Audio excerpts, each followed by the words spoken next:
اسلام آباد د خپل لسل و فحشا و پاک وساتي زما په زړه سپین سپین کابل پسې دی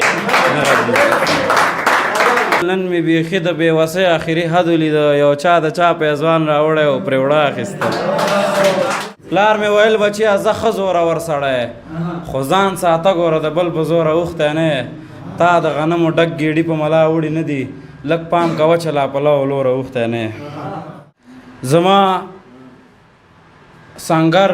زما مورچل پسې دی نه غږېږي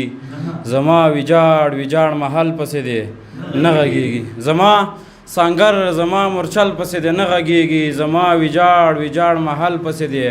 نه غږېږي منزل کا قانون لري سرې وینې ککرۍ غواړي چې ورختی نشي منزل پسې دی نه غږېږي اسلام آباد د خپل لسل و فحشا و پاک وساتي زما په زړه سپین سپین کابل پسې دی نه غږېږي اسلام آباد د خپل لسل و فحشا و پاک وساتي زما په زړه سپین سپین کابل پسې دی نه غږېږي د صداقت خلاف داخل د صداقت یاد کی چې خپله څه نه وي په بل پسې دی نه غږېږي حیران ولاړم بچیانو ته مې ساه اخیستل له جیبه خوارم که نه ولې به مې نه اخیستل حیران ولاړم بچیانو ته مې ساه اخیستل له جیبه خوارم که نه ولې به مې نه اخیستل ښه مې کتل ورته لیدل مې څه مې نشو ویلی غربت مې ورو ورو له ژوندون څخه خواږه اخیستل نشهیي نه وم مجبوري وه ځکه شپې وتمه چې چا به نه اخیستل اکثر به ما هغه اخیستل نشهیي نه وم مجبوري وه ځکه شپې وتمه چې چا به نه اخیستل اکثر به ما هغه اخیستل په هیڅ صورت کې مې له چا نه سوال د څه ونه کړو خدای راکول راته چې څه به مې په خوله اخیستل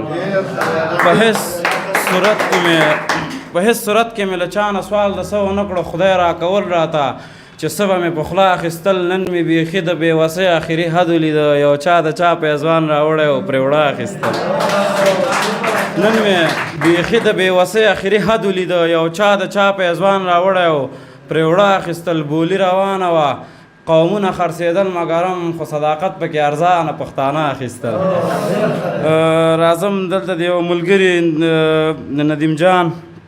یو نظم ده چې مړ جسد به مې زه په داسې سفر ځمه چې راتګ به مې بیا نه وي مړ جسد به مې په سپین کفن کې ته وي څوک خفا څوک به خوشحاله وي له مانه خو زما دا زړه به چاودلی وي له تا نه مړ جسد به مې دا ستا لارو ته ګوري ژوندی روح به مې په مړو جود کې خور وي ستا به هم پاتې نیمګړی ډېر ارمان وي په لاسو به دې شکولی خپل ګریوان وي پاتې ژوند به دې بې خونده بې خزان وي زما غږ به هم ورک شوی له جهان وي سپین وجود به مې دا ستا لارو ته ګوري ژوندی روح به مې په مړو جود کې خور وي تورې زلفې به دې زما پر سپین کفنه داسې لګي لکه غشی د دښمنه تورې زلفې به دې زما پر سپین کفنه داسې لګي لکه غشی د دښمنه غریو نیولې به زما سر ته ولاړې بې فایدې به بیا په چغو چغو ژاړې د بېلتون ګردو وهلی خړ به پروت یم ته ګمان به د ویده کی مړ به پروت یم تا سره به آخري خدای په امانی وي په سرو وینو به ککړ زما زړګی وي تا سره به آخري خدای په امانی وي په سرو وینو به ککړ زما زړګی وي خپل خپلوان به مې په خپلو اوږو بار کي چې په تور لحد مې خاورې را انبار کي نه به غم نه غریبي نه به خاني وي ندیمه ما بېللې به په تا پسې ځواني وي ما بېللې به په تا پسې